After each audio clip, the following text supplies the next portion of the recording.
Est-ce que nous sommes dans la joie? Amen. Est-ce que nous sommes réellement dans la joie? Nous ne sommes pas dans la joie parce que la France va jouer. Nous sommes dans la joie parce que notre Dieu gagne toujours. Amen. Vous savez, dans le monde, il y a des gens qui attendent la finale pour être dans la joie. Mais nous, on a un match qu'on ne perd jamais. Amen. Apocalypse nous révèle que le diable a déjà quoi? Perdu la bataille. Et il y aura encore le match retour. Est-ce que vous le savez? Armageddon. Il y a encore un match retour. Mais dans tout ça, nous savons que nous sommes encore quoi? Plus que vainqueurs. Donc notre joie est assurée. Amen. On n'a pas besoin d'attendre qui va gagner parce que nous savons déjà que notre Dieu gagne toujours. Le premier match d'Apocalypse au chapitre 12, la Bible nous dit que Satan a perdu avec ses anges. Et la deuxième fois, encore le deuxième match, Jésus reviendra et mettra ses pieds sur le mont des Oliviers. Et il enverra un ange encore arrêter Satan. Donc nous, on gagne tout le temps. Donc c'est pour ça qu'on doit toujours être dans la joie. Parce que nous savons que notre Dieu est vainqueur et plus que vainqueur. Amen. Donc ce matin, sois attentif. Nous sommes encore dans notre thème. Jésus, homme, l'exemple de tout homme. Amen. Notez pour ceux qui entendent ça pour la première fois. C'est la suite, hein. Je pense que c'est la dernière partie, sauf si le Saint-Esprit m'inspire autrement. Jésus, homme, l'exemple de tout homme. Notre modèle, c'est Jésus. Notre exemple, c'est Jésus. Ce n'est pas les hommes qui tombent constamment dans le péché. Notre modèle, c'est Jésus-Christ. Amen. Et ce matin, on va faire différemment. D'habitude, je donne le texte, on le lit.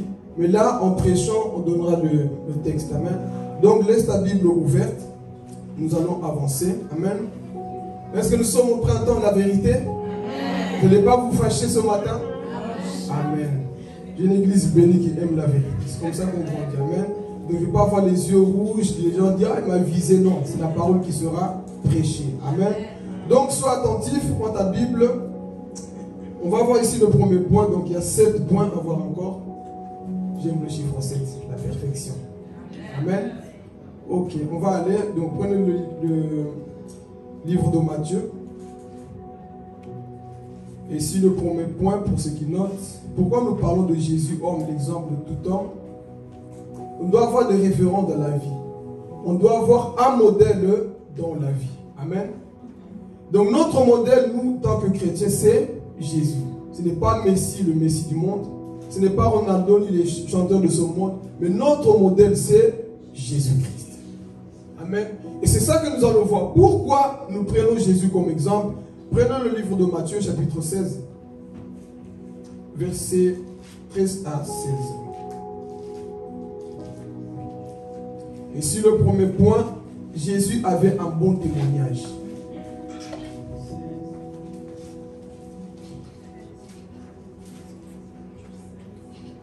Matthieu, chapitre 16, versets 13 à 16. Que Dieu me donne la grâce pour qu'on puisse terminer le culte par l'adoration. Je sais que le Saint-Esprit va impacter encore. Amen. Donc intercédez pour ma bouche et que je termine vraiment à midi pile. Comme ça, on a 30 minutes d'adoration et je sais que Dieu va baptiser du feu. Dieu va toucher encore. Amen. Donc ouvre tout simplement ton cœur et sois attentif. Mais avant cela, moi d'abord corriger et remettre certaines choses en place. Ok, on l'a trouvé? Qui l'a trouvé? Dit Amen. Si tu n'as pas trouvé, tu dois te convertir. Matthieu, c'est facile à trouver. Hein?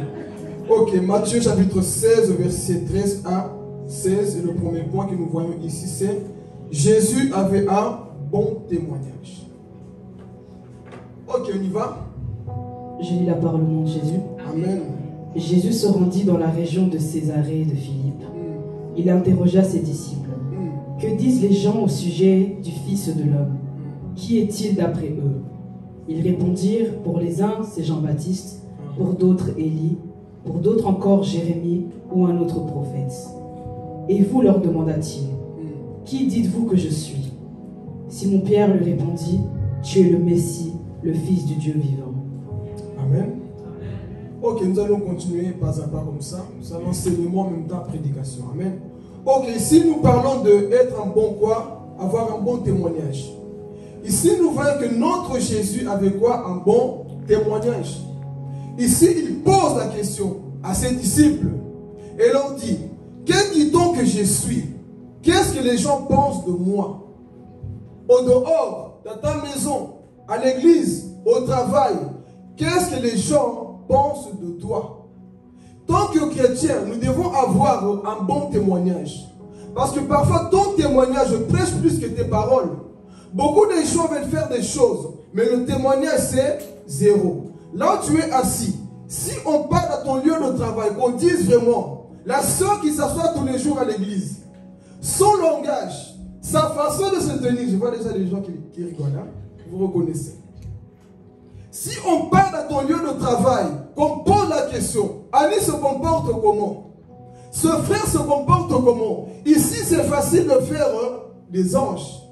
Ici, c'est facile de montrer une bonne image. Mais au travail, qui es-tu?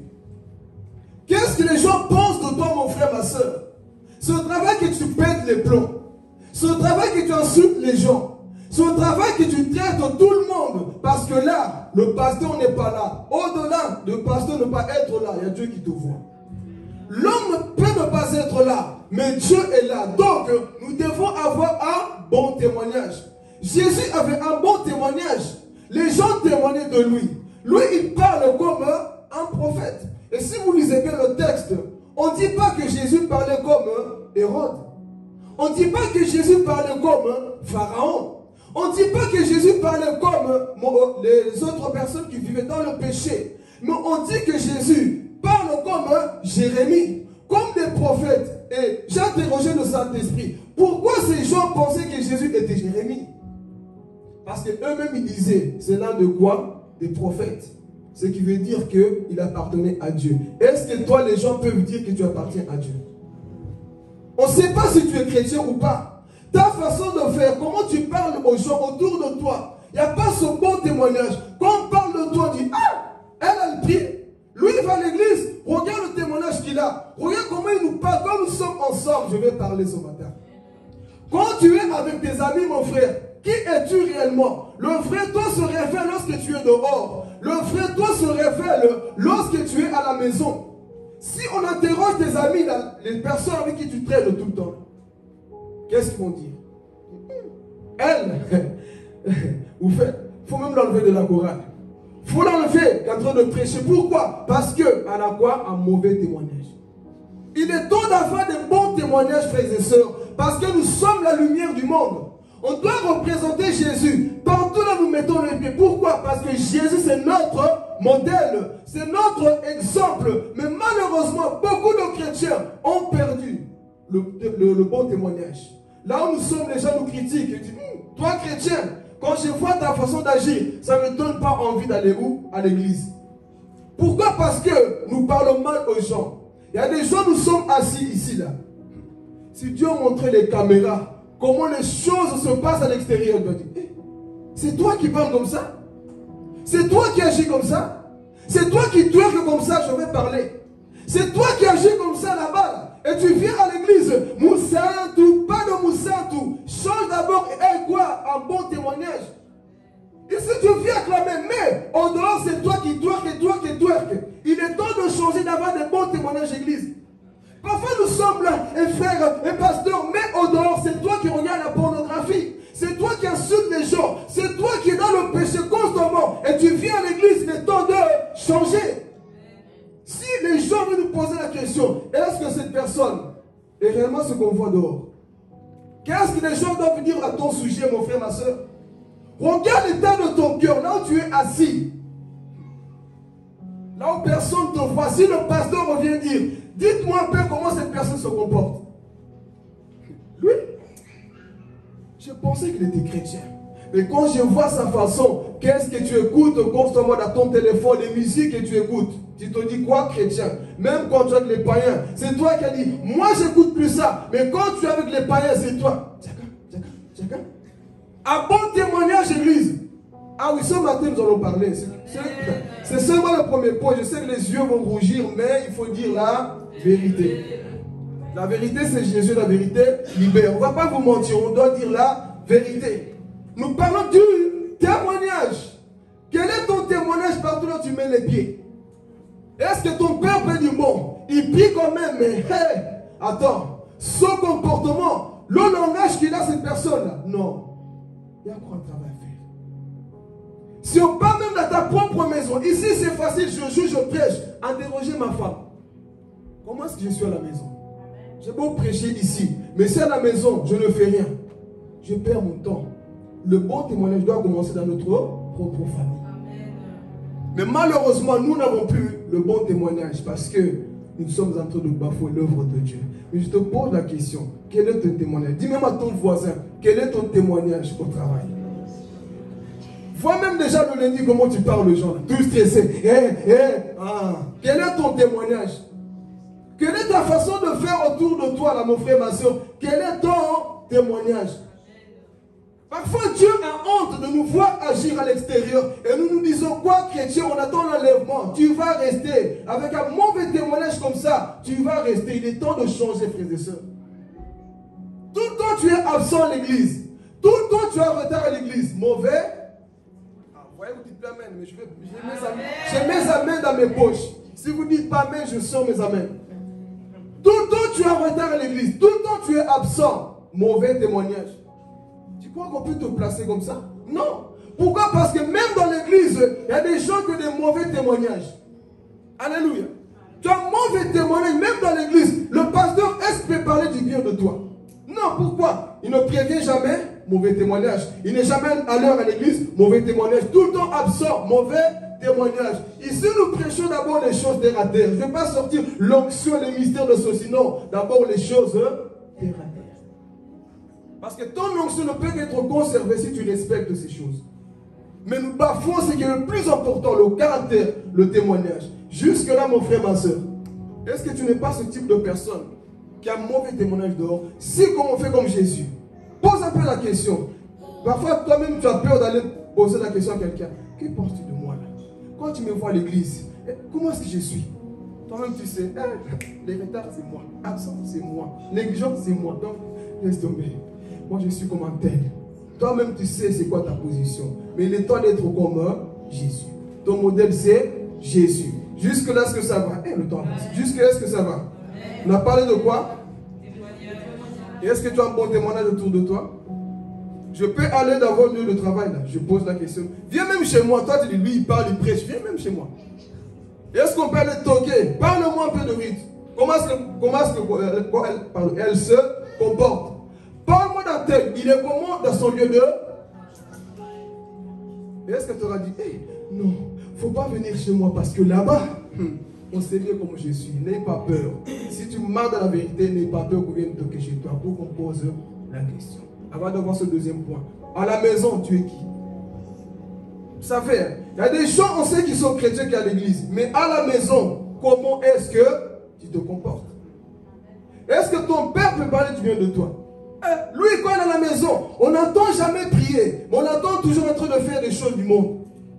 On n'entend jamais en train de méditer la parole. Mais on l'entend toujours en train de faire autre chose. Frère, dans ta maison, est-ce que tu témoignes vraiment le Seigneur? Dans ta famille, est-ce que tu témoignes vraiment le Seigneur? Là où tu es assis, toi c'est Netflix, football, jamais ton père entre dans ta chambre, il te voit agir en train de méditer. Mais toi, Netflix, Lucifer sur le truc là. Non, il est temps parfois de changer aussi.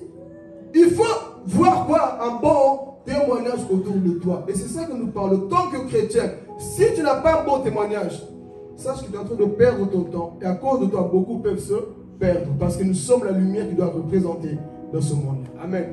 On va avancer parce qu'on doit prier après. Deuxième point. Est-ce que ça va? Ok. Deuxième point, Jésus avait l'amour pour l'église. Jean chapitre 2, versets 13 à 16. Alléluia. Jean chapitre 2.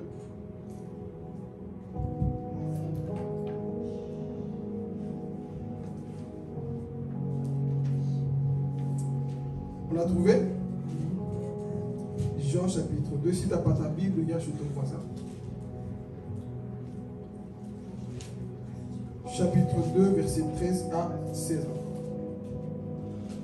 Le jour où les Juifs célèbrent la fête de la Pâque était proche et Jésus se rendit à Jérusalem. Il trouva dans la cour du temple des marchands de bœufs, de brebis de pigeons, ainsi que de changeurs d'argent, installés à leur comptoir.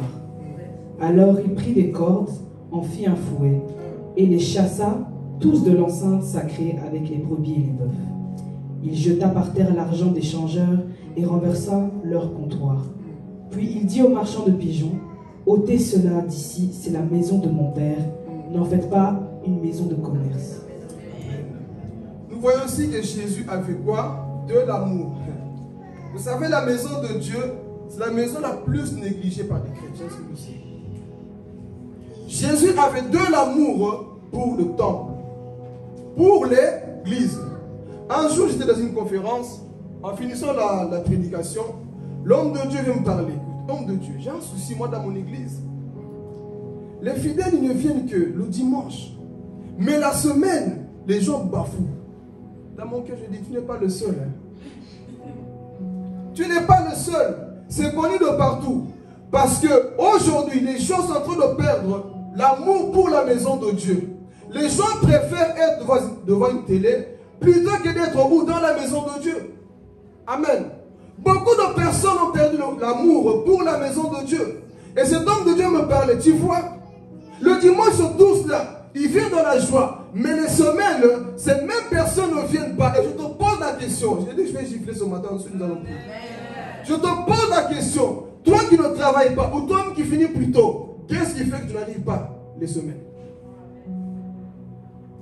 Je parle bien aux gens qui n'ont rien à faire. Ne se sentent pas culpabilisés. Moi-même, je travaille aussi. Donc, il y a des jours, parfois, c'est chaud. Mais toi qui sais que je peux être à l'église le mercredi, dites Amen. Amen. Le mercredi, le vendredi, je n'ai rien à faire. Je sais que je peux venir à l'église, mais je préfère rester dans la maison et faire mes affaires. Est-ce que tu aimes la maison de Dieu? Ah, Jonathan, il n'a qu'à aller. Celui n'a qu'à aller. Toujours les mêmes qui viennent. Et tu crois que tu auras la même récompense. Hey. Tu crois que tu auras la même récompense que celui qui vient, qui se donne corps et âme. Et vous pensez que Jonathan n'a pas de choses à faire? Moi, je n'ai pas de choses à faire. Hey. Chaque personne a des choses à faire. Mais ce qui nous pousse à être au temple, c'est l'amour que nous avons pour Dieu. Mais combien de gens, ils savent qu'ils peuvent être là, mais je préfère d'abord rester chez moi, à la maison. Tu n'aimes pas le temple. Tu n'aimes pas l'église.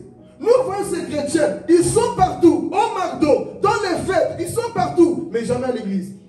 Et nous mettons le psaume. Je suis dans la joie quand on me dit, alors dans la maison du Seigneur, seulement le dimanche. Tous les jours, c'est le jour du Seigneur.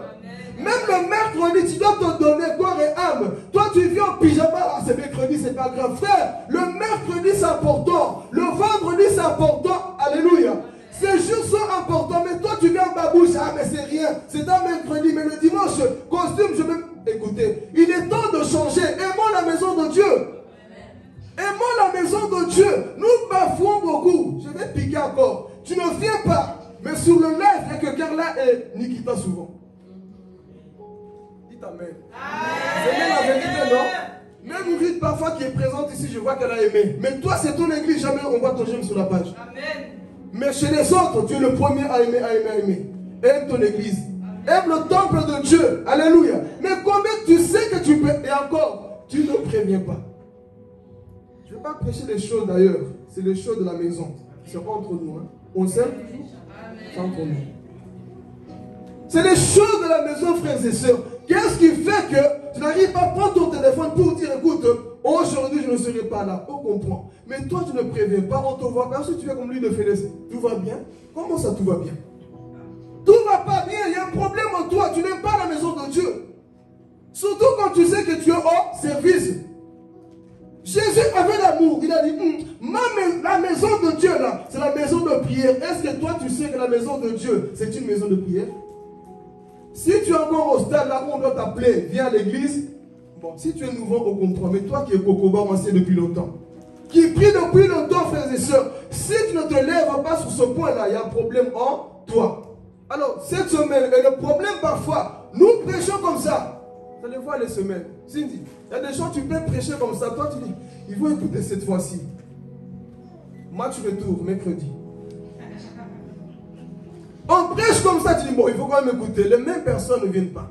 Et vous voulez qu'on vous prêche quoi? Alors ma soeur, Dieu va te bénir. Je vois l'étoile sur ça. Dieu me dit que tu vas aller au Congo. Amen. Dieu va te lever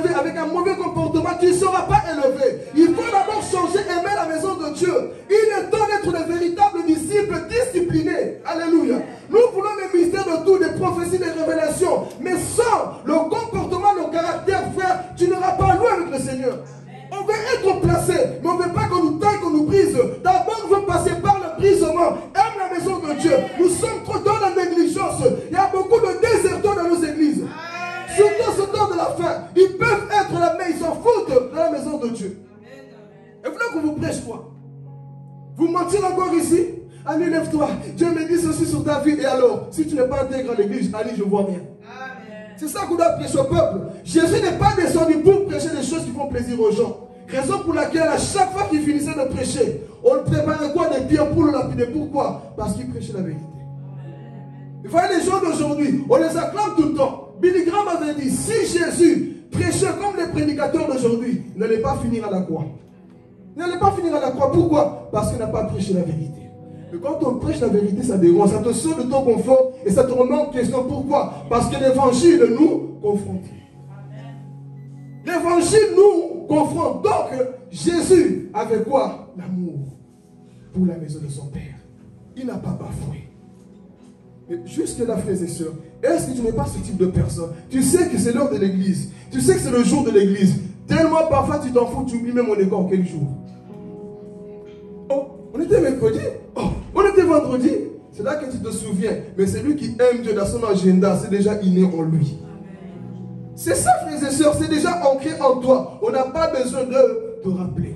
Et même des petites choses que nous voyons aussi. Pascal n'a dit où? Elle a fui. Pascal, tu as appelé. Pasteur, elle est là. Est-ce qu'on peut l'applaudir vraiment? Chacun son tour. Hein? Elle a fait du bon travail. Vous êtes parti voir là-bas? Mais il y a des gens qui sont ici. Ah bon, elle a fait quoi? Mais c'est normal, ça ne t'intéresse pas. Alléluia. Allez voir là-bas, c'était Bagdad. Mais aujourd'hui, tu peux respirer, tu peux mettre tes pieds tranquillement. Avant, on rentrait comme ça. Fallait chercher des endroits. Mais aujourd'hui, elle a pris quoi? La peine de nettoyer. Oh, servir Dieu, c'est pas seulement prendre le micro. Servir Dieu, c'est pas seulement, ah, je vais chanter pour Jésus. Non, servir Dieu, parfois, c'est torsionner. Nettoyer, c'est ça aussi le service. Et tu auras même plus que celui, tu auras même plus que celui qui chante. Alléluia. Hier, j'étais ici. Elle n'avait personne. Parce que souvent, on aime quand les gens savent que c'est moi qui a fait. Elle était ici. Je ne sais pas quelle heure elle a quitté. 18 h, 19 h, je ne sais pas. Il faisait froid seul avec ses deux enfants. Écoutez, il y a aimé Dieu et aimé Dieu. Amen. Elle avait ses deux filles, les pauvres. Froid ici. Maman, on finit quand même. Tant que je n'ai pas fini ce que j'ai commencé, je ne rentre pas. Aimer la maison de Dieu, c'est ça. Il y a des gens ici qu'il faut forcer, bien nettoyer. On ne doit pas te supplier pour faire l'œuvre de Dieu dans sa propre maison. Non, frère. Tu dois avoir de l'amour. Moi, torsionné, Berk. Micro aussi, c'est Berk. C'est ça la vie. C'est des choses terre à terre qu'on prêche d'abord. Moi, faire ceci, c'est Berk. Micro aussi, c'est Berk. Fanda là-bas. On fait d'abord la chair, le pupitre. Commencer à montrer que moi, je prêche. Non. Commence à montrer que toi, tu fais la vaisselle là-bas. Vous me dites, lui, il prêche. Vous savez d'où je commençais? Pas le mazout qu'on voit ici, là, dans mon ancienne église. C'est moi qui partais chercher ça à la pompe à essence. Je ne boudais pas, je le faisais avec joie, j'ai loué Dieu. Coursier de l'église, c'est moi. Et encore, c'est ça que je dis toujours, quand on verra après. Les vrais appelés par Dieu, ils ne se font jamais appeler par les hommes. Jamais. Mais les gens, papa, c'est vrai que tu me places. Tu continues, je te suspends, je ne te place pas. Parce que le véritable appelé par Dieu ne demande pas l'appel, mais Dieu l'expose. Dieu l'expose. Le fruit mûr, on le voit, frères et sœurs. Tu n'as pas besoin de forcer l'appel. Fais ton travail. Élisée avait les pieds d'Élie. Il avait les mains d'Élie. Il n'a pas demandé. Élie, place-moi. Non, Élisée était d'abord au service. Soyons d'abord au service, église. Mais nous voulons d'abord quoi? Qu'on nous voie. Allez là, que Dieu la bénisse encore. Tout ce qui est bon là-bas derrière, elle a pris la peine de quoi? De ranger. C'est ça le regard prophétique. Pendant que tout le monde avait les yeux sur la chair, elle avait les yeux sur la poutine. Pendant que tout le monde avait les yeux ici, là, elle a dit quoi? Dans la maison de Dieu, là, je trouve que c'est ça. Moi-même, si tu ne viens pas, moi-même, j'irai salir mes mains seul. Seul, j'irai. Et à la fin, aujourd'hui, c'est très beau. C'est ça, servir Dieu, église. Mais le problème, c'est que nous voulons tous apparaître. Notre ceci, servir Dieu, c'est pas seulement apparaître devant la chair. Beaucoup de chrétiens veulent pas être des stars. J'ai une belle voix, je prêche bien, j'ai un bon français. Moi qui vous parle le français que j'avais au début, bon Dieu merci, ça s'améliore tout le temps. Dieu me dit, tu vas prêcher la parole. Je regarde d'abord mon français. Moi qui bloque, moi qui dis ceci, tu m'appelles à prêcher. Dieu ne cherche pas les personnes qui savent bien prêcher. Je vous le dis toujours, frères et sœurs. Dieu cherche des personnes qui sont disposées, qui ont le cœur. Mais toi, comme je... un jour, Dieu va faire ta honte. Je connais un homme de Dieu. Il a eu sa honte. il a vu des autres prêcher. Lui, dans son orgueil, il a dit quoi? Moi, quand je vais monter, je vais d'être ça. Moi, comme il prêche, il ne prêche pas des choses qu'on aime. Moi, quand je vais prendre le micro, Seigneur, le ciel va s'ouvrir. Il était dans son assurance et l'orgueil parce qu'il savait bien parler. J'ai la théologie, j'ai tout ce qu'il faut, le doctorat dans ceci, master, je ne sais pas quoi. Ok, va parler. Homme de Dieu, c'est ton tour. Avec l'orgueil. Il commence à prêcher, rien ne se passait. Il force, rien ne se passe. Le message était nul, rien. Les gens ne disaient même pas amen. Rien, pas d'onction. Il est rentré comme ça. Il est sorti comme ça. Parce qu'il s'appuyait sur son savoir, alors on s'appuie sur le savoir de Dieu. Amen. Ne viens pas parce que moi, comme je sais parler, ça va t'aider, ça va tuer. Comme j'ai une belle voix, viens avec ta belle voix sans onction, reste là-bas. On ne veut pas seulement des belles voix, on veut aussi une belle voix avec l'onction. Parce que c'est ça qui touche toutes choses. Amen. Nous parlons quoi? De Jésus aimait le. Est-ce que toi tu aimes l'église? Le mercredi, on va te voir, toi qui n'as rien à faire. On va te voir. Mais les amis ne sortent pas. Hein. C'est toujours les mêmes. Hein. Et puis je veux dire une chose. Ne soyez pas jaloux quand on commence à placer les gens qui viennent d'arriver. Parce que tu peux être placé que l'ancien Kokoba qui néglige les choses. Qui sont devenus des vieux prophètes. Vieux prophètes de la maison de Dieu. Ah, moi je suis fatigué. Tu es fatigué et quelqu'un d'autre viendra prendre ta place. Donc aime la maison de Dieu. Cherche des choses qu'il faut améliorer dans la maison de Dieu. Au lieu de murmurer tout le temps. Cessons les murmures et cherchons à améliorer les choses dans la maison de Dieu. Il y a trop de murmures. La façon de faire, cherche à améliorer des choses. Imaginez-vous Pascaline en train de murmurer. L'église là-bas c'est sale. Là où tu trouves que c'est sale, nettoie. Là où tu trouves que ça ne va pas, mais amène le quoi? Une solution. Donc à partir d'aujourd'hui, note ceci mon frère. Le jour de l'église, ce n'est pas seulement le dimanche. Il y a beaucoup d'absents aujourd'hui. Bon, on comprend, il y en a qui sont prévenus, il y en a qui sont en route, mais voilà, le dimanche soir c'est comme ça. Mais la semaine, frères et sœurs, toi-même tu comptes déjà, tu sais, bon, il y aura Cindy, il y aura Jonathan, il y aura ceci, et les autres alors. On sait que vous travaillez, ceux qui travaillent, on le sait aussi, on est conscient. Mais toi, on parle plus à ceux qui n'ont rien à faire, qui sont devant le match, devant le jour, là, le mercredi. Il est temps de grandir. Si tu entends la vérité, c'est ça. Amen. Donc il faut aimer la maison de Dieu. Est-ce que vous m'aimez toujours? Amen. Est-ce que vous m'aimez toujours? Amen. Ok, on va avancer parce que le temps avance aussi. Là, on a vu quel point? Ok. Ici, nous allons voir le troisième point rapidement. Jésus avait une vie de jeûne. Est-ce que Dieu a besoin de jeûner? Il est Dieu, non? Pourquoi il doit jeûner? Mais ici, nous voyons que Jésus avait une vie de jeûne. Bon, vous connaissez déjà le passage dans Matthieu 4. Il y a des passages qu'on ne citera pas vu que vous le connaissez. Mais ici, on voit que Jésus avait une vie de jeûne. Je ne vais pas te poser la question. Au fond de toi, tu sais. C'est quoi la dernière fois que tu as réellement jeûné? Arrêtez le slogan. Oui, mais fais jeûner, ça va changer quoi? C'est pas ça. Non, c'est quand la dernière fois que tu as jeûné? Jeûné. Il ne faut pas dire dans ton jeu. C'est quand que tu as réellement dit, Seigneur, cette journée-là, je vais jeûner. Vous savez, en Europe, ici, la jeûner, c'est compliqué. Hein? Tu sors tacos, tu sors quick. Il y a beaucoup de choses à manger. Parfois, c'est difficile de jeûner, hein? Mais il faut maîtriser ton corps. Parce que si tu suis trop les hamburgers, les frites, tu ne vas jamais avoir une vie de jeûne. Viens manger un bout, tentation. Ah, écoute. Il y a une personne qui me posait la question, tu ne vas pas manger?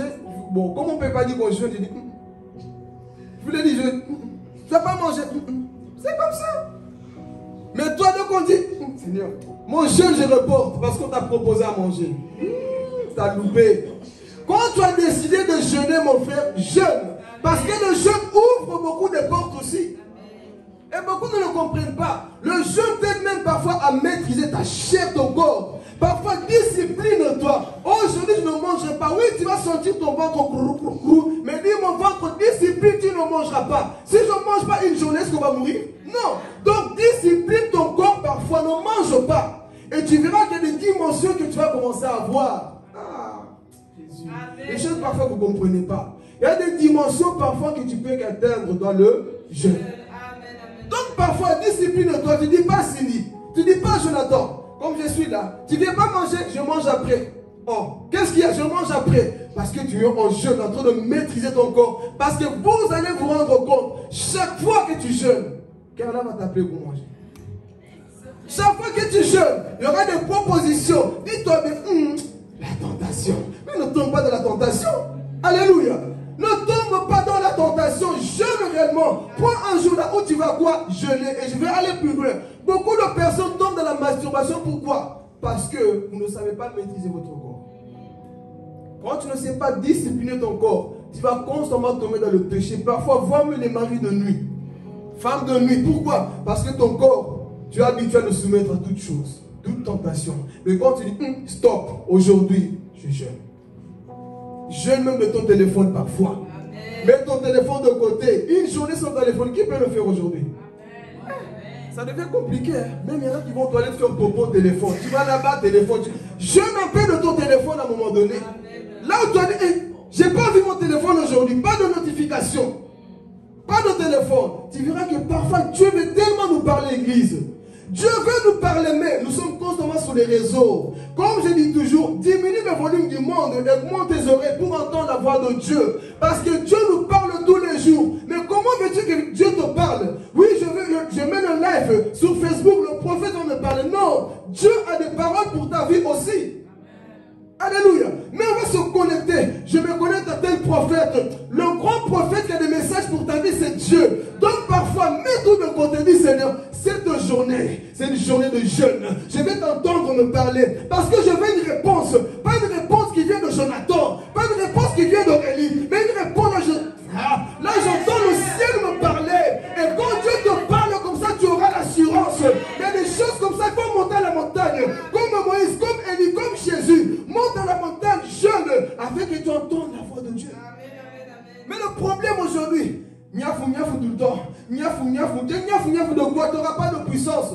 C'est pour ça qu'il n'arrive pas à chasser des démons. Il n'y a rien. Pourquoi? Parce qu'il vit de niafou, niafou. Tacos, à checker, pour nous, madame. À un moment donné, non. Restez là-bas. Aujourd'hui, c'est mon temps avec mon Dieu. Si tu es dominé tout le temps par la nourriture, il y a un problème en toi, mon frère. Ah oui. Il faut avoir une vie de jeûne. Non, j'arrive pas. Quand je commence, j'ai mal de tête. Quand je commence, je me sens faible. Mais oui, c'est normal. Tu es habitué à bouffer tout le temps, manger. Parfois, dis non, aujourd'hui, Seigneur, je sais le combat qu'il y aura là-bas. Il va me proposer quelque chose, mais Seigneur, j'irai.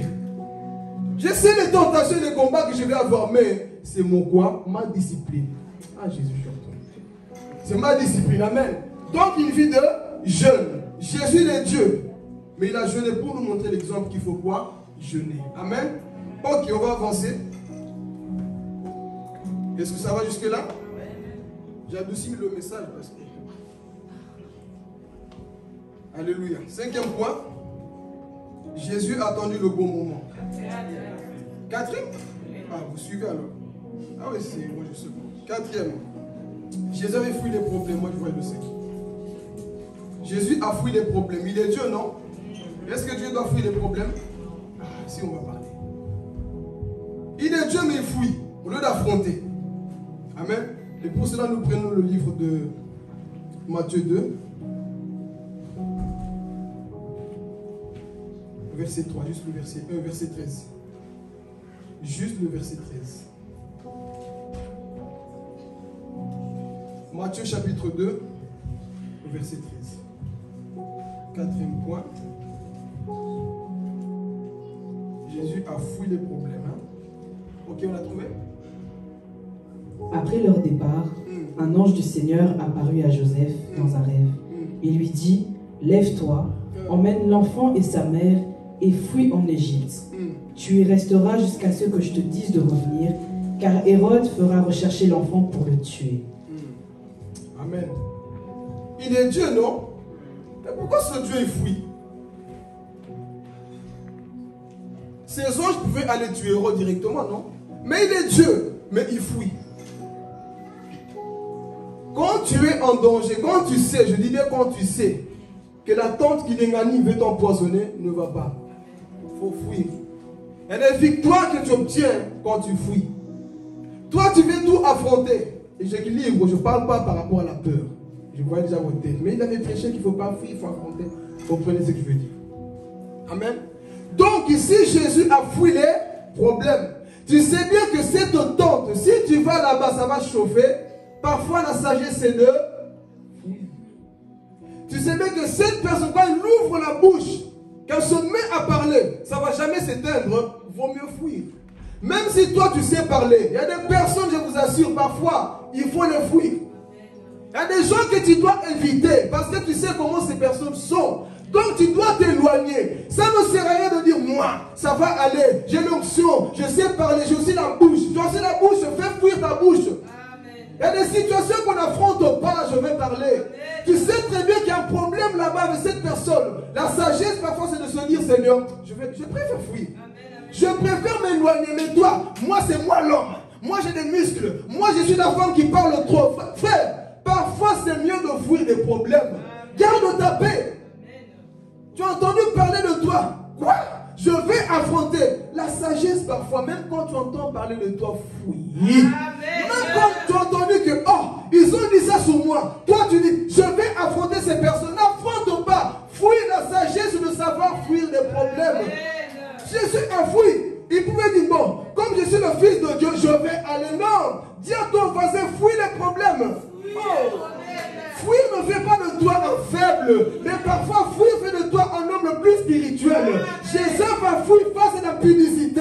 Il y a des choses qu'il faut fuir. Il y a des victoires que tu obtiens lorsque tu fuis. Mais toi quoi non? Je dois montrer que c'est moi qui ai raison. Montre pas que tu as raison. L'Éternel combattra pour vous et vous gardez le silence. Autrement dit, fuis. Il y a des choses que tu dois fuir. Toi tu connais son chaud qu'il a. Elle, si je l'affronte, on va se battre. Quand tu es sale, dis, je préfère fuir. Amen. Tu as entendu quand on t'a dit, fuis, mon Dieu, ton voisin, fuis. Oui. Hey, toi, tu veux affronter tout le monde, il faut fuir. Mais le problème, c'est que non. Non, comme je le sens en train de bouger, c'est chaud aujourd'hui. Non, mon frère. Parfois, il faut simplement quoi? Fuir. La sagesse de Jésus, c'est ça. Il savait qu'Hérode cherchait à le tuer. Mais l'ange dit, il faut quoi? Partez d'ici. Tu peux parler? Plus pour ceux qui sont dans le copinage. Tu as vu que la sœur là, qui se promène avec des gilettes, a pris ton nom. Fouille. Oh, t'as pas compris? Amen. Tu sais que cette sœur là, j'ai connu des sœurs quand j'étais dans le monde. Quand on parlait d'elle, c'était des femmes à problème. Si tu oses l'affronter, même si elle perd, elle va te mordre, elle va te faire des choses, elle se prend des couteaux. Quand tu sais qu'il y a ce genre de personnes, il faut quoi? Non, c'est mon mec, c'est mon mec, c'est mon mec. Mon mec de quoi? Reste avec mon mec. Je m'aime beaucoup pour souffrir. Reste avec mon mec. Toi, reste avec lui. Il y aura d'autres qui viendront. Mais toi, tu ne veux pas fuir. Non, il a piqué mon mec, il a piqué ceci. Laisse partir avec. Ils ont des gilettes. Il y a des gens qui sont morts aujourd'hui bêtement. Ils voulaient récupérer son homme. Juste une petite pierre, on lui a donné dans l'œil mort. Ah oui, il y a des choses, mets pas tes pieds, mets pas ta bouche. Reste au calme dans ton coin. Il y a des choses qu'il faut fuir. Mais parfois, on n'a pas la sagesse. On veut toujours montrer que nous aussi, on a. Non, la sagesse, parfois, reste dans ton coin. Ne cherche pas des noises. Mais toi, non. Tu dois prouver. Non, tu sais bien qu'elle, il ne faut jamais t'approcher de lui. Hein. Et encore, on va te dire, tu sais qu'il est dans l'occultisme. Ouais, non, j'ai Dieu, je vais aller, va. On va te faire devenir fou là-bas, tu vas rien comprendre. Reste au calme. Tu n'es pas obligé, frères et sœurs, d'aller affronter tout le monde dans la vie. Même dans l'église, hein, la sagesse c'est ça. Tu n'es pas obligé d'affronter tout le monde. Il y a des gens parfois tu sens qu'on te pique. Tu dis, hey, son comportement il fait pour me piquer. Il le fait exprès. Mais au lieu de l'affronter, je fais comme David. Eliab vient l'affronter, il fait quoi? Il fouille, il se détourne. Mais beaucoup de personnes ne savent pas. Et je suis sûr qu'Aurélie me regarde comme ça, c'est parce que je vais l'affronter. Aurélie, il y a quoi? Aurélie, apprends à fuir parfois la sagesse, c'est ça, détourne-toi. Toi-même, écoute, je vais vous donner une sagesse. Parfois, c'est ça. Tu vois qu'Annie fait quelque chose pour t'énerver exprès. Tu sais que ce qu'elle fait, c'est pour t'énerver. Toi, qu'est-ce qu'il faut faire? Seigneur, je préfère m'écarter. Je préfère fuir. Parce que dans nos églises, parfois, nous avons des bébés cadeaux comme ça. C'est des comportements, des bébés. Ils veulent tout faire pour t'énerver. Mais toi, quand tu es sage, il faut quoi? Fuir, tout simplement. Donc garde ta paix, préserve ta paix. Jésus a préféré fuir. Parce qu'il pouvait dire, Seigneur, ah, mais moi des anges, non? Non. L'ange a dit, prends tes bagages et fuis en Égypte. Parfois, c'est ça qu'on doit prendre.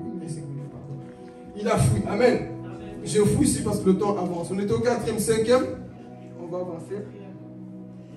On a vu le 4e, hein? Ok, on va voir le 5e. Jésus a attendu le bon moment. On parle toujours de la patience aussi. Luc 3, verset 23. Jésus a commencé son ministère à quel âge? 33. Vous suivez. Il est Dieu, non? Mais pourquoi un Dieu doit attendre un temps pour agir? Il est Dieu, il pouvait déjà commencer, non? Je suis Dieu, je suis né, même pas, je n'ai même pas, je viens entier. Homme, à 33 ans directement. Mais pourquoi comme Dieu? Il fallait qu'il attende. On le lit ensuite, on va développer. Luc 3. Comme ça, vous avez les références. 23.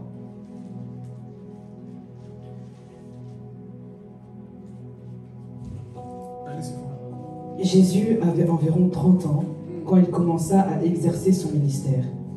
Il était, comme on le pensait, le fils de Joseph, dont voici les ancêtres.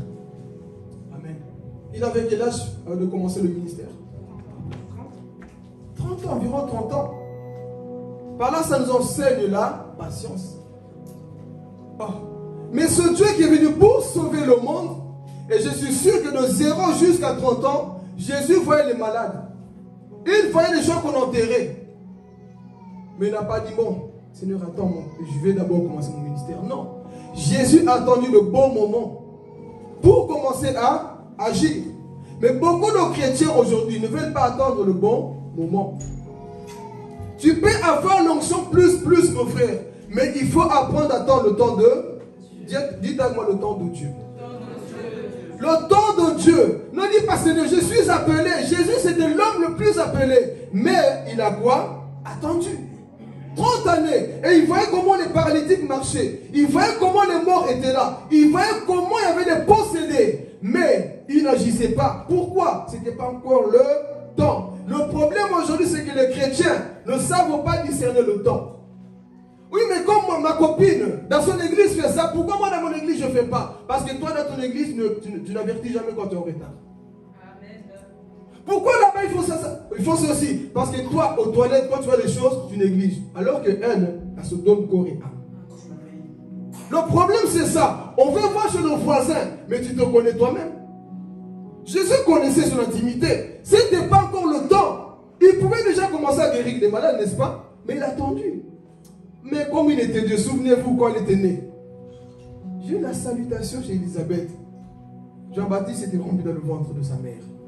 Il était Dieu. Il pouvait déjà commencer son ministère, non? Mais il a attendu le bon moment. Pour baptiser les gens, j'attends le bon moment. Pourtant, il était Dieu. Il a gardé sa divinité de Dieu. Pour ne pas commencer quoi? À brûler les étapes. Mais si nous voyons, attends le bon moment, c'est très important. Parce que beaucoup de chrétiens souffrent parce qu'ils sont exposés avant le temps. Donc ne cours pas. Connais ton intimité. Connais ta valeur et attends le temps de Dieu. Amen. Mais malheureusement, Seigneur, oui, le monde est en train de mourir. Jésus voyait le monde mourir, mais il n'a pas agi. Seigneur, attends, tu vois, Hérode veut faire ceci. Attends, envoie-moi, qui enverrai-je? Vois les choses, comment se passe, Seigneur. Dis, Seigneur, prépare au moins afin que tu m'envoies. Moi, aujourd'hui, nous ne voulons plus la préparation. Et nous parlons même des personnes qui viennent se marier. Est-ce que tu es prêt? Ici, on va répéter souvent ces choses. Hein? Seigneur, là, j'avance, j'ai des fesses, j'ai des seins. Oui, c'est pas parce que tu as ça que tu as la maturité de garder un homme. C'est pas parce que tu as des formes que tu as l'âge de pouvoir te marier. Attends le bon moment. Quel âge as-tu spirituellement? Est-ce que tu as déjà atteint 30 ans? Vous faites souffrir les enfants d'autrui. Parce que tu as voulu faire des choses trop vite. Et maintenant, voici un peu de ramer. Attends le bon moment. Dis à ton voisin, attends le bon moment. C'est le bon moment qui compte, frères et sœurs.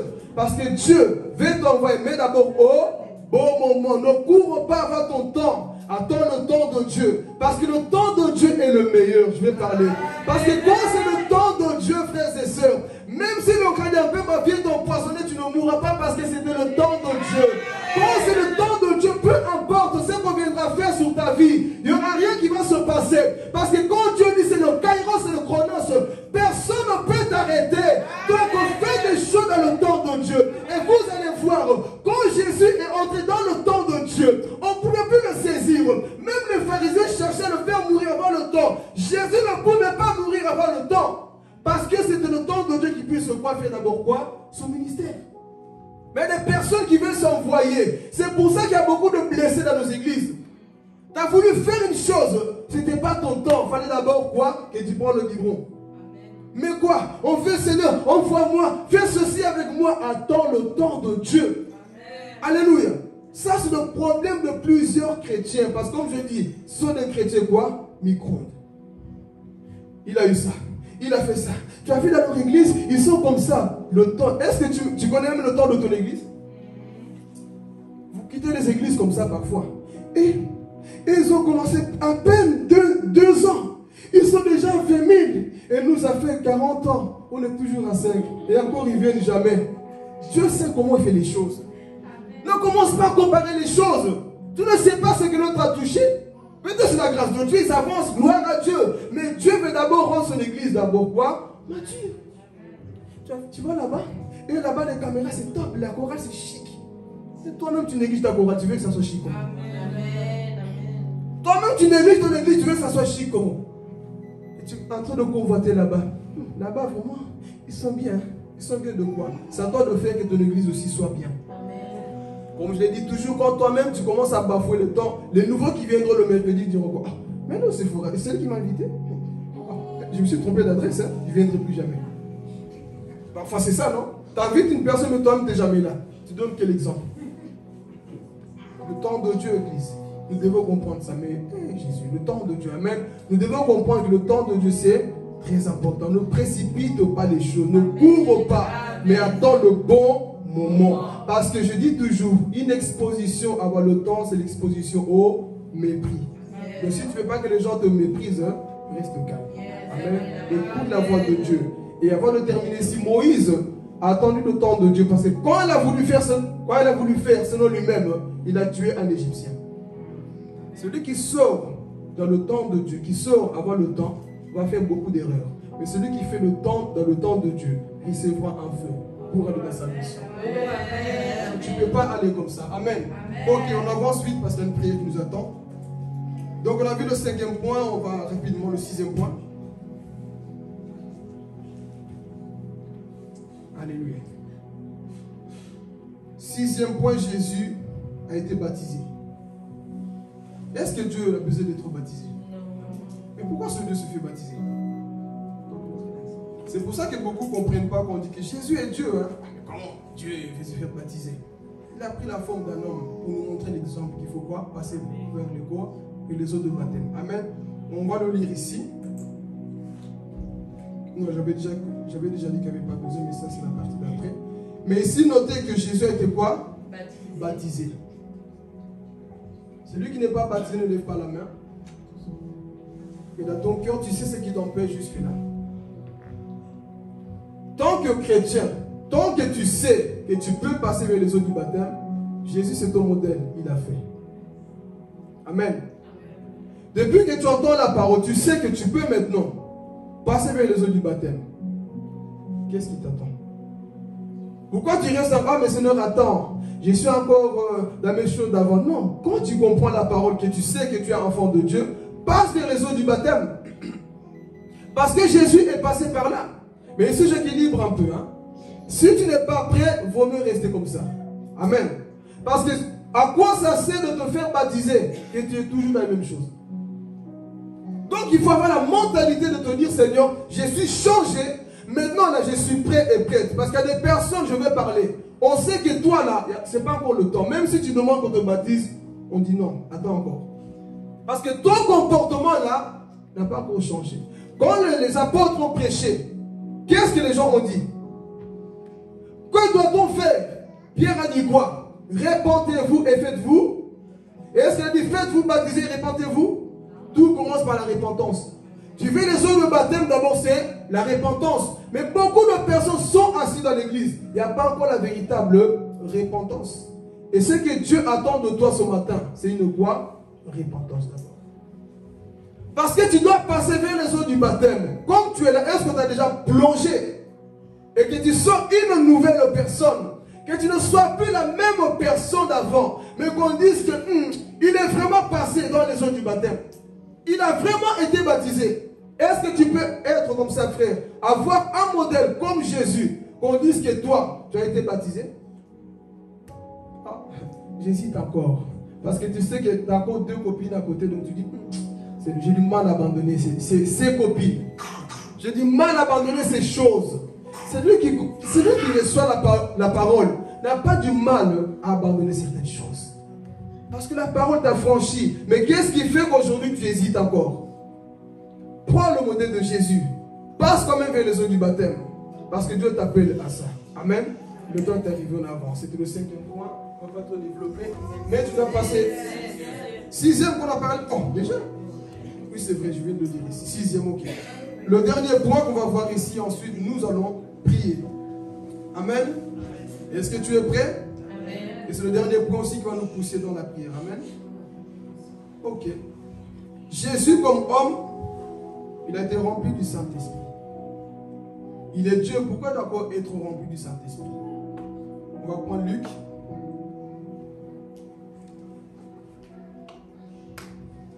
Luc chapitre 4, verset 1. Qui veut être rempli du Saint-Esprit ce matin? Ça, c'est la mine des gens qui ont faim. Qui veut être rempli du Saint-Esprit? Ah, Jésus. Que j'aille ce mot prêcher ces messages. Bon, Luc chapitre 4, verset 1. Jésus, rempli de l'Esprit Saint, revint du Jourdain et l'Esprit le conduisit dans le désert. Amen. Jésus était quoi? Le désir de Dieu, frères et sœurs, c'est que nous puissions être remplis de l'Esprit.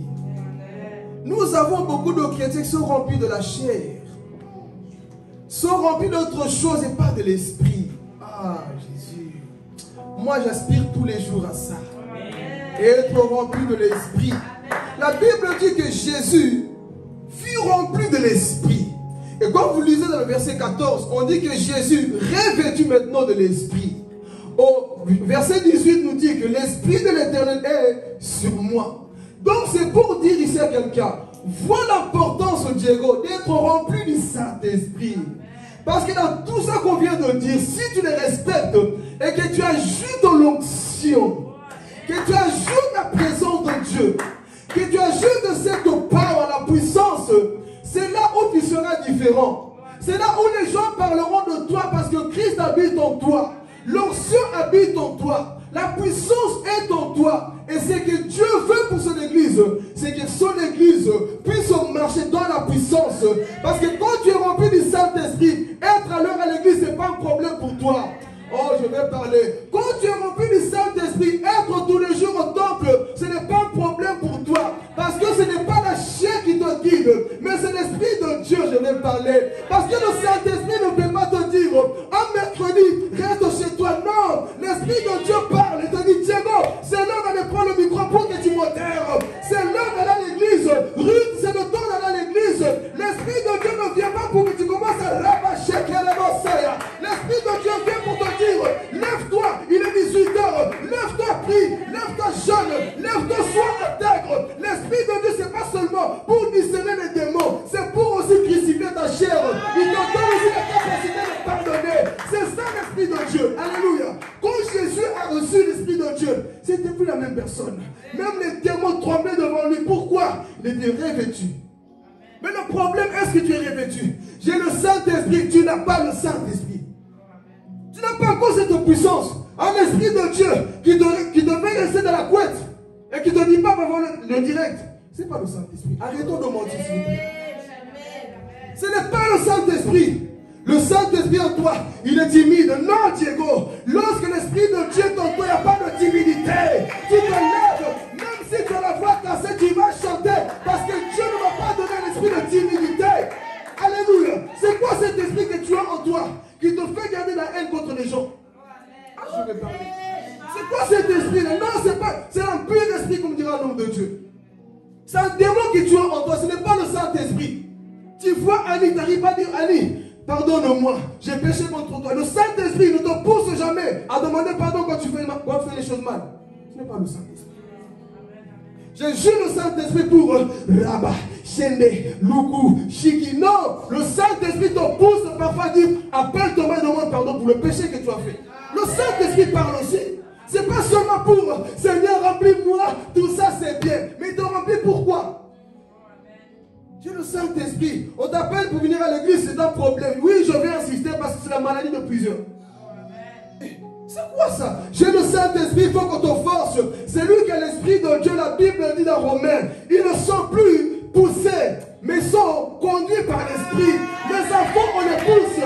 Certains, viens s'il te plaît. Les enfants, on les pousse. Mais ceux qui sont conduits, c'est autre chose. Ah. Viens, Sadès, dépêche-toi, mon fils, s'il te plaît.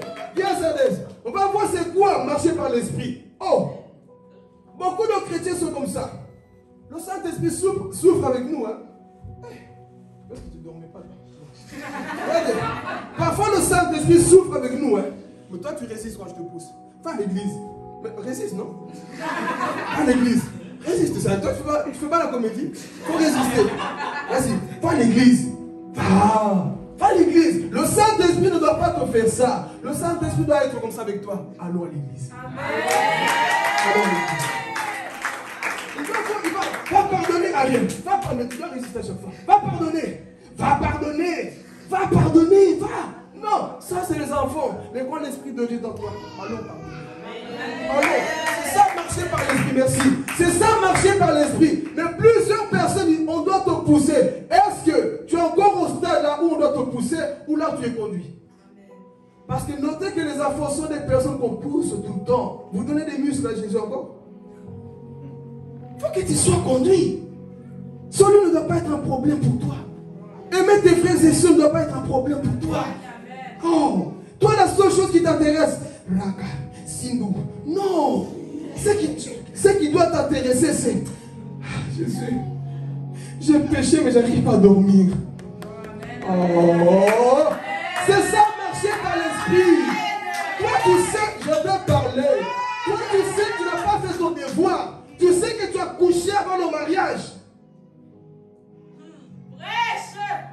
Il n'y a pas de remords. C'est lui qui a l'Esprit de Dieu perd l'appétit quand il pêche. Il ne trouve pas la paix. Comment j'ai pu faire ça? Parce que le Saint-Esprit est en train de te gronder. Ma fille, c'est pas bien ce que tu as fait. Et toi-même, même quand le Saint-Esprit te pardonne, toi-même tu viens qu'on le pardonne. C'est ça, être conduit par l'Esprit. Mais les gens qui sont poussés, c'est... Oh, c'est pas grave. Soumettez vos autorités. Il est qui lui? Il s'est un frère comme moi. Hein? Tiens. Il est poussé. Ça, c'est des gens qu'on pousse. Oui, mais il a le même âge que moi. Pourquoi je dois me soumettre à lui, l'appeler pour l'avertir? Ah, il se prend pour qui? Tu as compris quoi? Pousser. Parce que l'Esprit de Dieu te pousse. Va, demande, dis pourquoi. Ah, il se prend pour qui? Et quand tu es conduit, c'est autre chose. Dis à ton voisin qui te conduit. Vous savez, pour savoir qu'une personne est conduite par l'Esprit de Dieu, c'est simple. Hein? Voir l'obéissance dans les petites choses. C'est dans les petites choses. Des personnes qui considèrent ce que les gens ne peuvent pas considérer. Je vais parler pour ça, pour ouvrir une parenthèse. Un jour, quelqu'un disait, il ne me comprend pas pourquoi vous dites Père, Père. Il n'y a qu'un seul Père dans la foi. Il n'y a qu'un seul Père dans la Bible, selon Matthieu. Et cette personne part chez Papa John, va balancer. Et lui, il croit que Papa John allait dire, oui, on ne dit pas Père. Hein. Papa John dit, écoute, ouvre la Bible antique. Avant que j'ouvre la bouche, c'est Papa John qui la met en place. Et ensuite, je le remets en place moi-même. On dit Père tout simplement parce qu'il t'a engendré dans la foi. On ne dit pas Père céleste. Il n'y a qu'un seul Père céleste. Mais un Père dans la foi ou spirituel, ils peuvent être plusieurs. Amen. Mais beaucoup luttent encore. Je ne sais pas. Parce que tous ces gens-là ont du mal à se soumettre aux autorités. Et c'est souvent les mêmes personnes qui ont le même problème. Vous allez voir partout. Du mal à se soumettre au patron. Du mal à se soumettre à leur papa. De mal à se soumettre à l'église, c'est les mêmes personnes. Mais quand tu as l'Esprit de Dieu se soumettre, c'est facile pour toi. Oh. Qui te guide? Amen. Et pourquoi moi? C'est mon Père d'où? C'est pas celui qui te prêche. C'est pas celui qui te nourrit. Ce n'est pas celui qui vient sur ton âme. Moi, si je m'appelle Philippe Ward, ça ne me dérange pas. Mais le respect, je le veux. Amen. Le respect, parce que l'église, c'est aussi un lieu d'éducation. On doit éduquer les gens mal éduqués parfois. Il y a des gens qui viennent leur éducation du monde. Philippe, le Saint-Esprit ne donne pas la capacité de voir que des rêves. J'ai rêvé. Rêvé de quoi? Tu n'as pas rêvé. C'est tes propres rêves. Quel est ce Saint-Esprit? Ne t'apprend pas à parler aux gens. Et déjà, tu envoies ton message. T'as vu mon rêve? Dis bonjour. Est-ce que ça va? Tu as bien dormi? J'ai un souci. Voilà. Mais toi, le Saint-Esprit, regardez, il dit bonjour Aurélie. J'ai fait un rêve. C'est comme ça qu'on me dit que Dieu te bénisse. Bon, d'autres aussi le font, hein, pour ne pas donner la gloire à Dieu. D'autres le font. Lui, c'est bonjour. Ça, c'est Dieu. Bonjour. Quand je vois le bonjour, je sais qu'il y a un rêve, des rêves, mais je vois l'écouter. Mais avant ça, on commence par bonjour. Mais toi, tu agresses même les gens. Je ne comprends pas. Ce n'est pas le Saint-Esprit. Le Saint-Esprit te donne la capacité de savoir parler aux dirigeants. C'est quoi cet esprit que toi, tu as en toi, rebelle? Ce n'est pas le Saint-Esprit. Le Saint-Esprit doit te pousser dans la soumission. Moi qui vous parle aussi, j'étais soumis, je suis soumis. Ah, mais dis pas les soumis à qui? On est soumis aussi. Mais les personnes à soumission, c'est tout un problème. Et tu ne sais pas que dans la soumission, il y a ta mission. Ça, c'est des choses de grand. Dans la soumission, il y a ta mission. Et vous allez voir, toutes personnes qui ne sont jamais soumises, ils ne vont jamais loin. Parce qu'on dit toujours, un fils sans repère n'a pas de père. Et c'est ça que nous voyons aujourd'hui. Ce sont des fils, ils peuvent être là. Ils peuvent s'absenter. Ça ne fait ni chaud ni froid. Ah oui. Mais les gens qui sont conduits par l'esprit disent, si moi je ne vais pas, qui va faire ça? C'est ça, voir le Saint-Esprit. Vous croyez que j'allais prêcher quoi ce matin? J'équilibre, hein? Je ne sais pas les Moïse qui marchaient sous les... Non. Des choses sur terre. Si moi je ne fais pas ça, qui le fera à ma place? C'est ça, être conduit par l'esprit. Parce que être conduit par l'esprit, on pense que c'est juste, on commence à avoir des super pouvoirs. Non, au-delà de ça, le Saint-Esprit travaille d'abord ton intérieur. Avant que l'onction soit extérieure, elle est d'abord intérieure. Il n'a pas compris.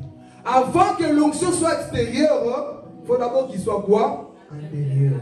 Mais plusieurs personnes ici, vous pouvez pécher à gogo, pécher à gogo. Il n'y a pas de remords.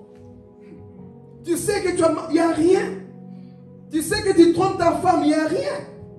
Tu trompes ta copine comme tu veux, mais...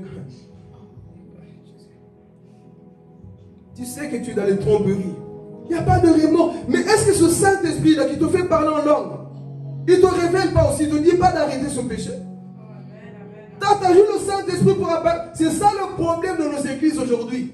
Les gens qui veulent juste être acclamés, mais à l'intérieur, sont des personnes qui vivent dans les péchés les plus sombres. Mais ils ne veulent pas qu'on les acclame. Moi, je ne vais pas t'acclamer d'abord. Je vais d'abord te dire ce qu'il faut arranger. Parce que c'est comme ça qu'on m'a formé. Ah oui, c'est comme ça qu'on nous a formés. Donc ici, nous partons vers Jésus. Vous allez pas attendre de plus. Donc ici, Jésus était rempli de l'Esprit de Dieu. Et le désir de Dieu, c'est que ses enfants soient remplis. C'est ça. Même quand tu es fâché, mais l'Esprit de Dieu met la paix en toi. C'est ça, être rempli.